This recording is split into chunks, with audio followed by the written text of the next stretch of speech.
Hello and welcome to another Wednesday webinar. Thanks so much for taking the time to join us today. You can see a few people on the line, so really appreciate. I know that teachers are always strapped for time, so hopefully this afternoon I can give you some really helpful tools, resources, ideas, inspiration for you to take back into your classrooms. We'll just move through some housekeeping first of all.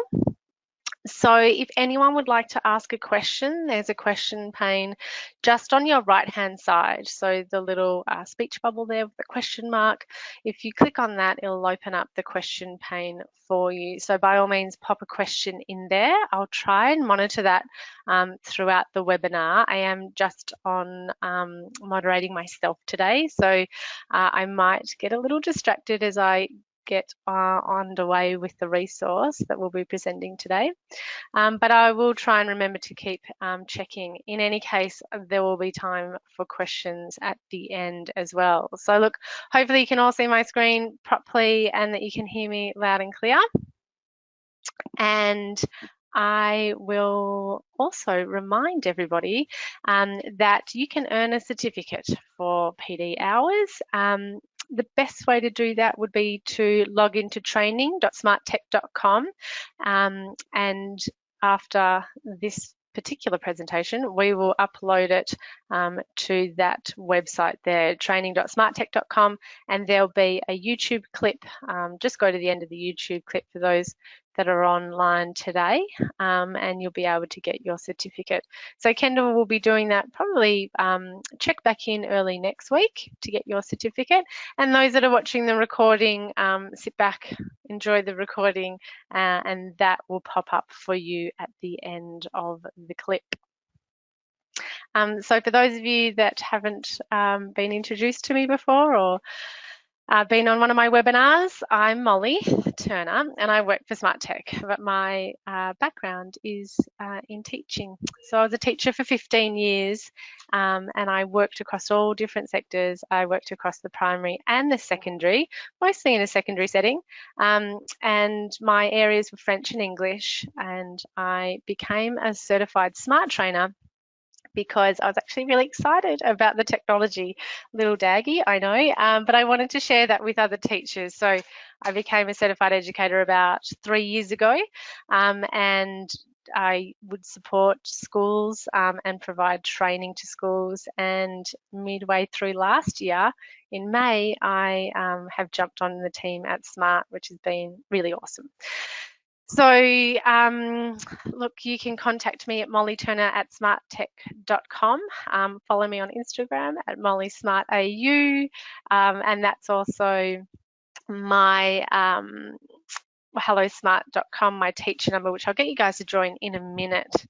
Before we sort of start though, you're probably thinking, why is a secondary teacher providing a webinar on primary resources? Well, I did come across these resources from one of our C's, Megan Parsons. Megan works up at Sheldon and she works as a classroom teacher, and she also works as a trainer, a certified trainer as well. She's also one of our Smart Exemplary educators. Providing the training at Sheldon Link Academy. But I am always impressed by all of her resources and really wanted to be able to sort of share that. And I asked her if it was okay if we could borrow some of her classroom tasks and activities and what she's done and share that with our primary teachers. If you are secondary, you'll find still some really worthy activities to do, particularly in engaging students. If it is sort of your first introductions to Smart, you'll also be able to see the breadth, if you like, of our technology. I'll get you guys, before we get cracking, to join at hellosmart.com. So I'd love for you to join my digital classroom because there will be some activities that I'll get you guys to do and to join, like a shout it out or a lab activity that I'll push out to you guys. So if you don't mind, in a web browser, please, if you could please log on to hellosmart.com. I'm going to do it too. And hello, once you get to hellosmart.com, you would like to join as a guest, please. And there'll be another opportunity to do this as well. And join as a guest, and you can pop my teacher number in there as 3070. Okay, we'll see how many people are in a second in there.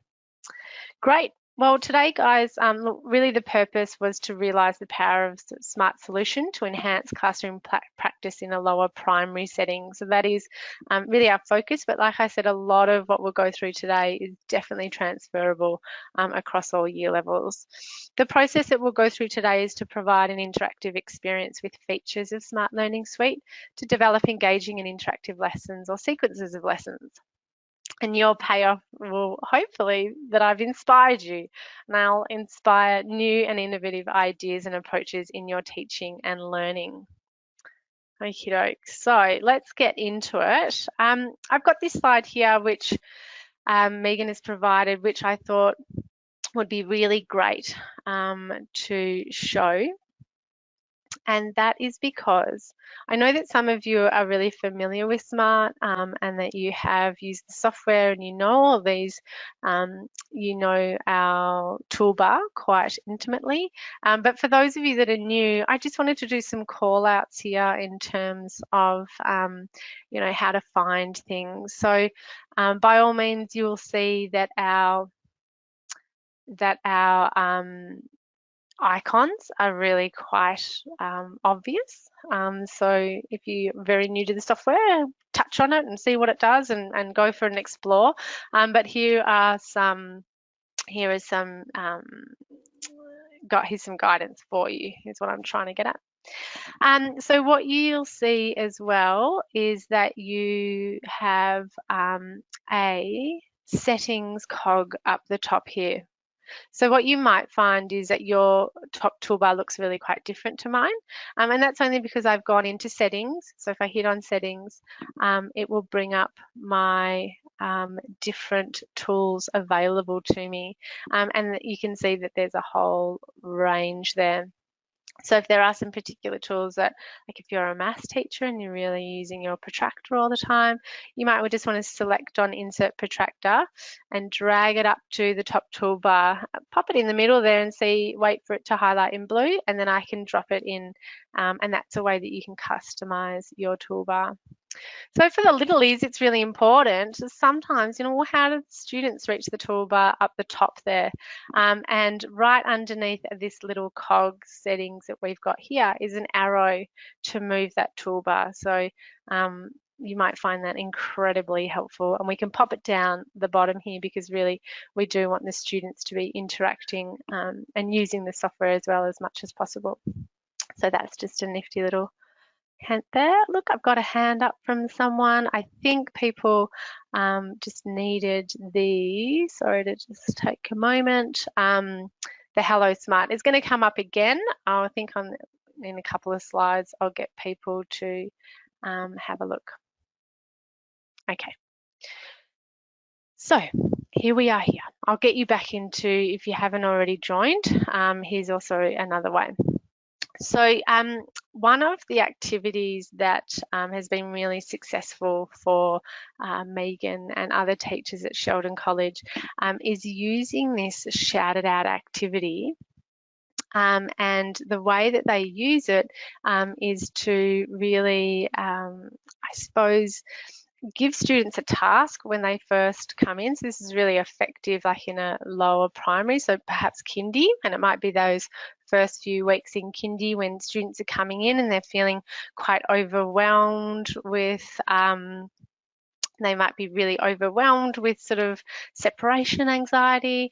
And this is a really sort of great task here.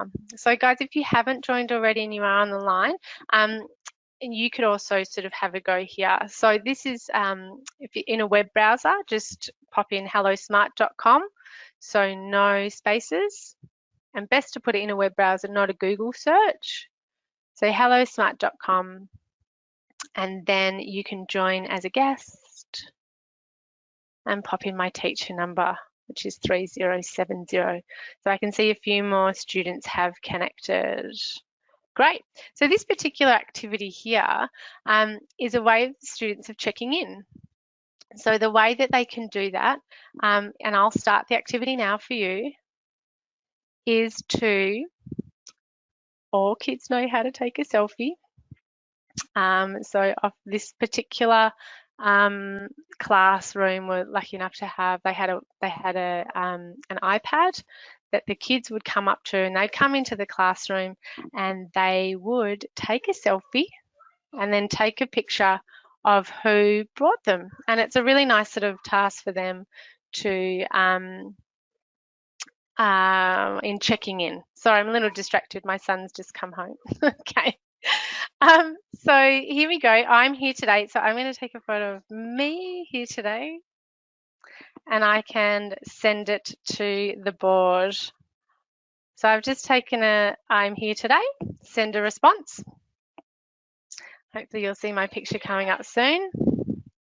And then I can also say who brought me here today.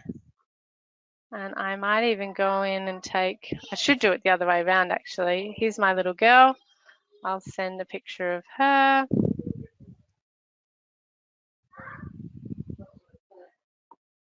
And send it to the board. So here we go.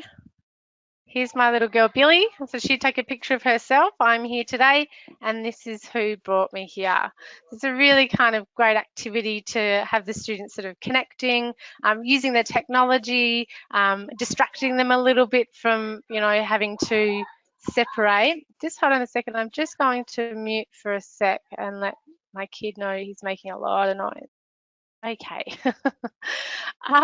Kids. So that's a really sort of nice way of starting out, and it's been really effective, if you like, in that particular classroom. So you can think of a number of other ways, even for the older year levels, to use that as their check-in. They might just have I'm here today, or when they're ready to check in, or they might even have a face about how they're feeling. So I'm here today and this is how I'm feeling, and sort of be able to have that face going on. So talking about feelings, these are some other activities here that I know that sort of social and emotional learning is really big in schools. And this is a really cool activity where students can talk about feelings. So they come up, and I'll tell you in a minute how this was created. So they choose a heart from the box and they talk about how you feel or how the picture feels. So if we pull this particular picture out here, you can see all behind the box. There's all these great pictures about having different feelings. So I'll grab one of them and I'll just show you. It's really easy to make. It's just a series of images popped together. So these here, if I ungroup them, you'll see that they sit in separate sections. So we've got a picture of a heart, and you can even get a heart from your shapes up the top here. So you might want to create a heart using a shape.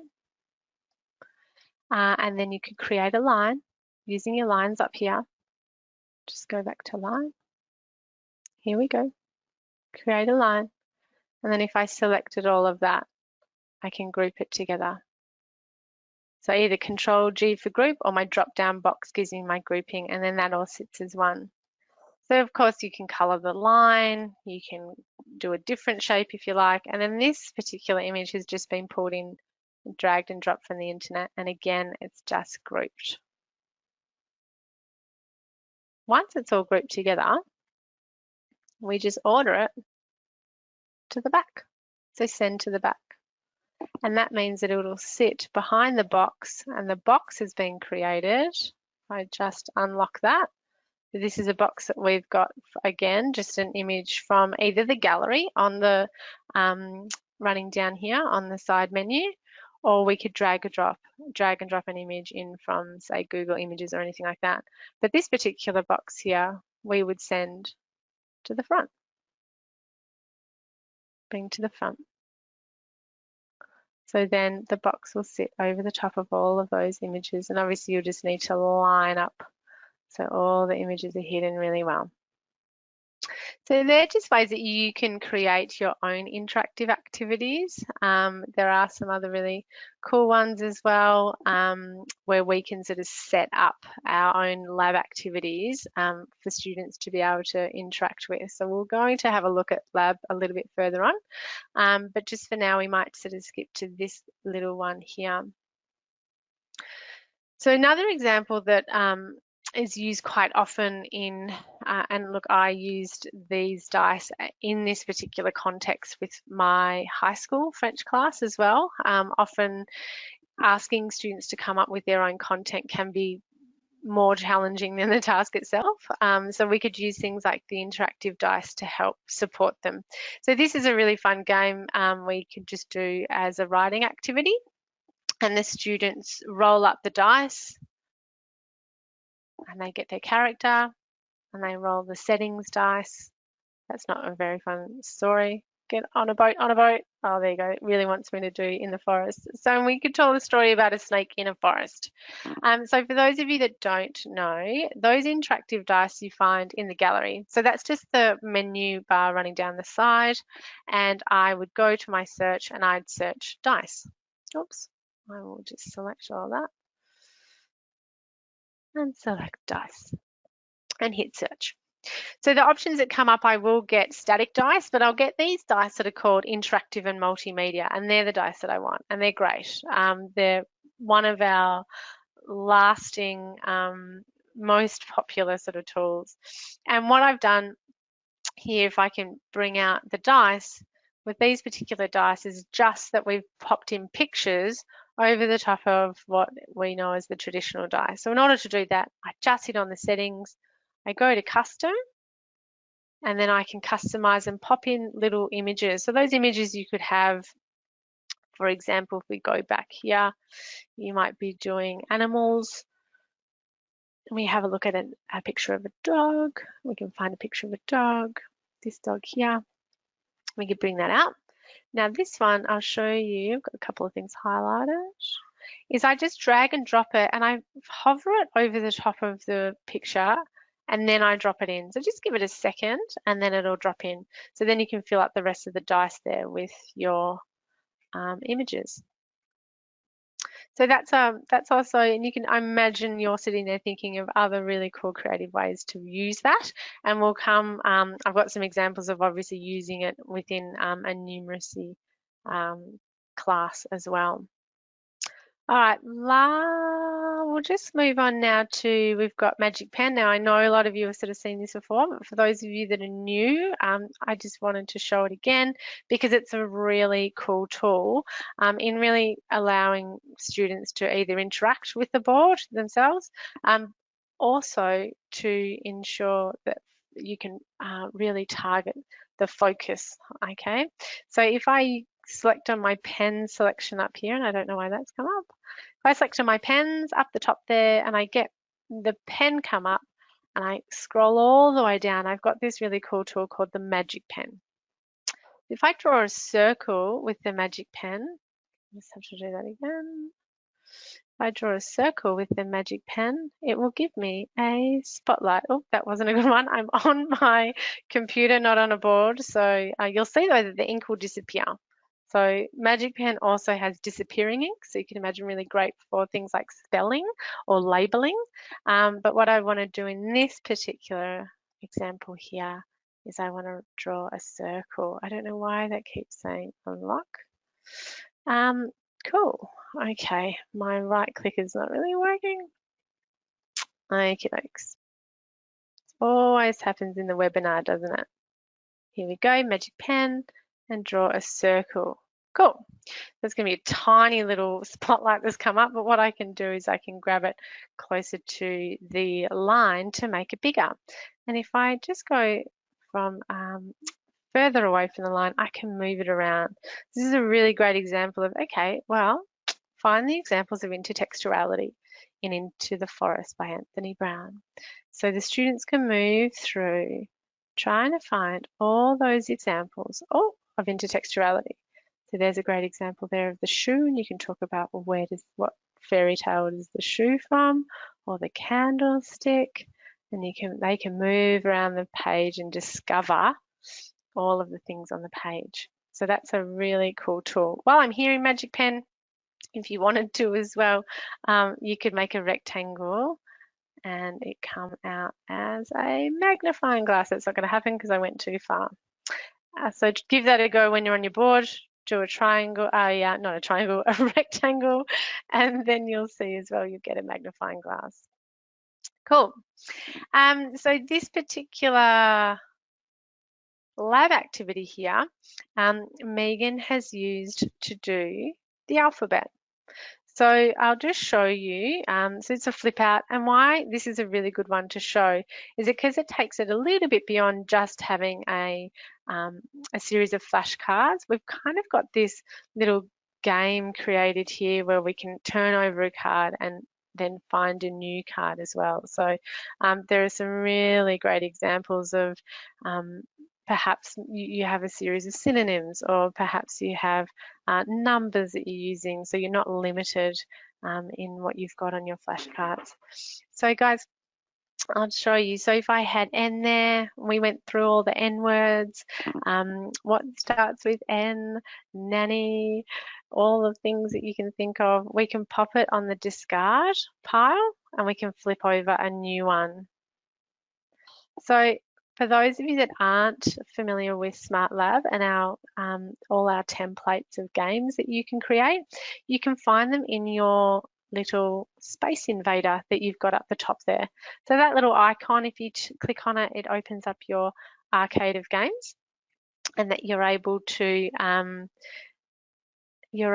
create like a flip out, like I've done here with the flashcards, or a fill in the blank. So some really cool templates in there. They're very user friendly, very straightforward. I'm sure you can create your own today. So whilst I'm here, I should push it out to those that are in my digital classroom. So for those guys there, what will happen now that I've hit start is that you'll get a copy of that. So you can play this obviously up at the board, or you could also push it out to your students if they have a device. And it doesn't even have to be a device on one-to-one. You might have them working in small groups where they're turning over cards and writing down words that they know that start with that letter, and so on and so forth.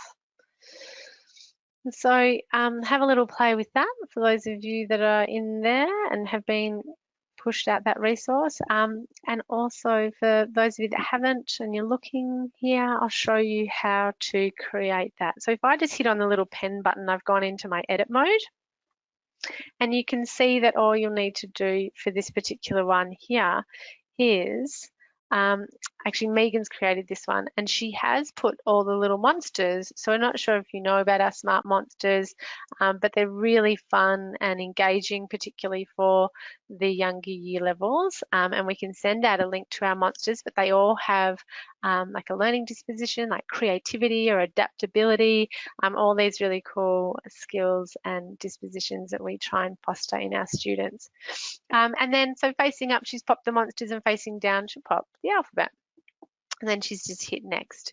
You can always save content as well, so you could have that alphabet and use it maybe in a rank order or anything like that. And then she's hit next. And then there's all different templates, or graphics, I should say, that you could use there. Cool.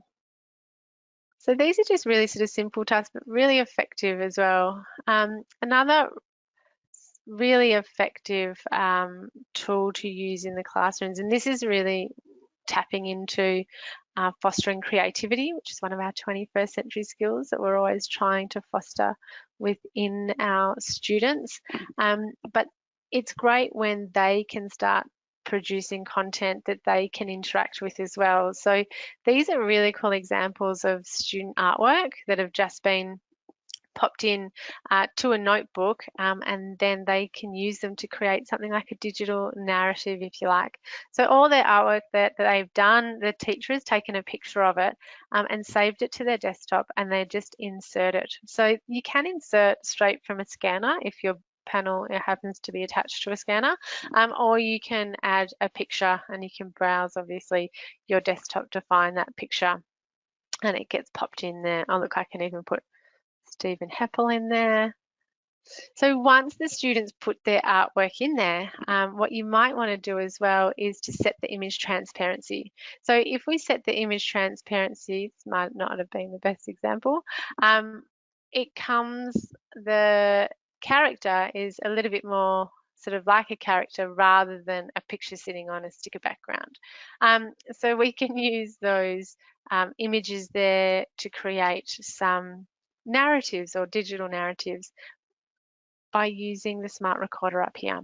So the smart recorder, what that allows is for us to record the action that's happening on the screen. So you can, if you have your little drop down box there, you can see that you can either record a desktop, an area, or a window. So if I hit a window, for example, you can see it's gone and it's highlighted in red, and that's recording, and it's recording all the action. So students can move their characters around. It will record the audio as well, so they could have a little story, and that just automatically exports that into a movie file. Okay, so that's a really cool tool for students to use to create. Okay, I've just glanced at the time. It's gone so quickly. So I might just go into some of the sequences of lessons that Megan has done. You can see here that you've got, really cool dress the bear activities. What's the weather like? What will the bear do? We'll share this resource with everybody so you've got it yourselves and you could have a look at it. Again, we've got another lab activity as well and another shout it out. So just in the last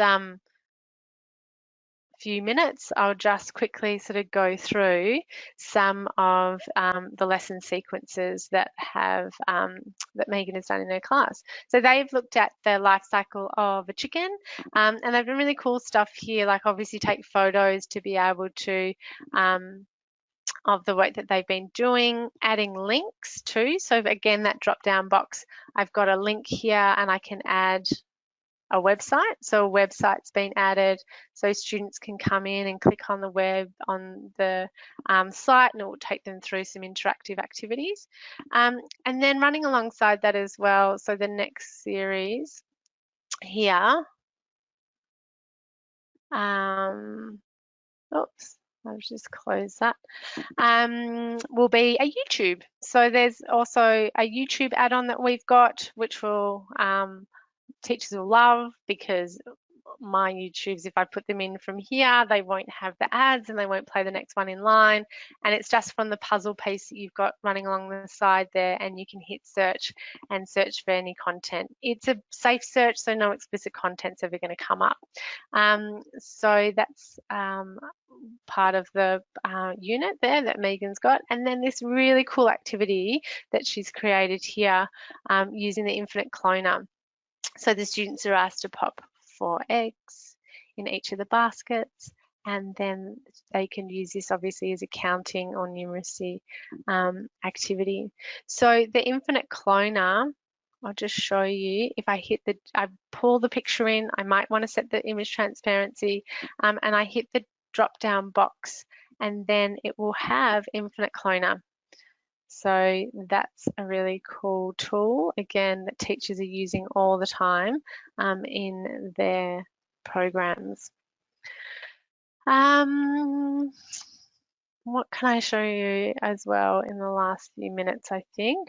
Again, you'll see there's so many resources here and we just don't really have the time to go through it all today, but we will send this to you. So I'll just, we'll be able to sort of send it out as a link. So here's a series of lessons that Megan had done with the Very Hungry Caterpillar, and you can see this has just been created by creating a circle, and then you could clone that circle and then colour in that circle and put a number in. So if I just showed you with this particular one here, I might clone it, and so I know it's exactly the same size, but that one there, I might fill the colour as green. Okay, so once you fill it as green, I could then add a text box and I could add a number too. Pop that number over the top of it and select it all and group it. Oops, still in text. And then group it. So again, Control G or that drop down box to group. So that's a really cool activity. Now, once Megan's made that, she can then use those to create other activities here. So now she's sort of developed that to be the caterpillar in a counting sequence. And look, here are those awesome little dice again. We'll have the students roll the dice and have 5 plus 2, and then pull up their answers. So you can see all the while that all of this is created for the sole purpose of students really interacting with content. There's a lot more to do with the very hungry caterpillar, from things like, it changing through that cycle. Yeah, so that's just by changing the properties. And there's also, so for those of you that don't know how to do that, and you can always reset a page. So up the top here in the drop down box, I can hit reset page and it will bring it to the original. So if you go back out of the page as well, it'll come back to it. So I'll show you again, if I highlight that, she's just got two pictures sitting on top of each other. And then with this picture here, again, that drop down box is so handy. She's hit properties and object animation and wants it to fade out when the object is clicked. So that's what gives it that effect, which is really cool. Too many more to go through today. I think we're just about over time. The last one that I'll show you here will be, again, that life cycle of a butterfly. So these particular images, you can use the smart capture. So if I went to a website and I got images of a hungry caterpillar, I can use that, sorry, this is playing up for me today. I can use my smart capture tool, just like my snipping tool, to just go around the edge of that picture and be able to take that and use that image sort of wherever I like. So the smart capture is obviously a really great handy tool to use there. Okie dokie. So I know I have not checked on questions as we've been running. So I'll just quickly have a look now to see what questions that we've got. And I've got someone asking, how do I get a copy of the content presented today? Well, look, we will send that out to you. So you'll get a link of the recording and also you'll also get this resource. So I know I didn't manage to get to everything today. I thought I would. But what you'll be able to find is how things have been created, okay? So you'll be able to use that and adjust it, I suppose, to your own setting and what you're doing at that particular time in your class. Just sort of check if there's anything else. I'm going to open up here. Don't think so. No other questions come through. Must have been really thorough. And nope, that was it. So don't forget as well that a lot of these resources we share and Megan has shared on our Smart Exchange. So if you just Google Smart Exchange, you'll go to our free classroom resource and you could put in the search bar there like the hungry caterpillar or the weather or anything like that and be able to get some really great free resources for you to use. Lastly, our next and final webinar actually is really exciting. We've got the students finally teaching the teachers. So we've got next Wednesday, the students from Curl North Public School will be letting us know what activities they really love to use in their classroom and how they have used the technology to create and to teach each other how, certain content that they've been going through. So please register for that one. It's going to be really fun. It'll be the first time that we've really had students online teaching us teachers what they really love. So that'll be cool. And lastly, just a reminder about the certificate. Okay, so if you check back in to training.smarttech.com, early next week, you'll be able to get that certificate for you. Okay, so hopefully not too far. 5 minutes over today. I really appreciate you joining. I know it's been quite rushed, but by all means, we will send this resource to you so you have it. You'll see the really fun ideas. If you get the resource and you're like, yeah, these are really great ideas, but I really don't know how that's been created, or I'd like to learn a little bit more about Smart Lab, please, by all means, you can contact us. So I'll pull up my email address again for you, like this little lab game, like how was that created? Um, if you want to contact me directly, you can by all means, but you can also contact via the email that will send you the resource. So that would be info@smarttech.com, and you can always put an inquiry through, and we're more than happy to help. And it would also be lovely if you have some of your own ideas or would love to add to our repertoire. Please let us know something really cool that you've or proud that you've created, and send it through to us so we can have a look and share that with people as well. Okay, guys, well, I'll end it there. And thank you again for those on the line for taking the time today to join us here at our Wednesday webinar. And one to go. All right, bye.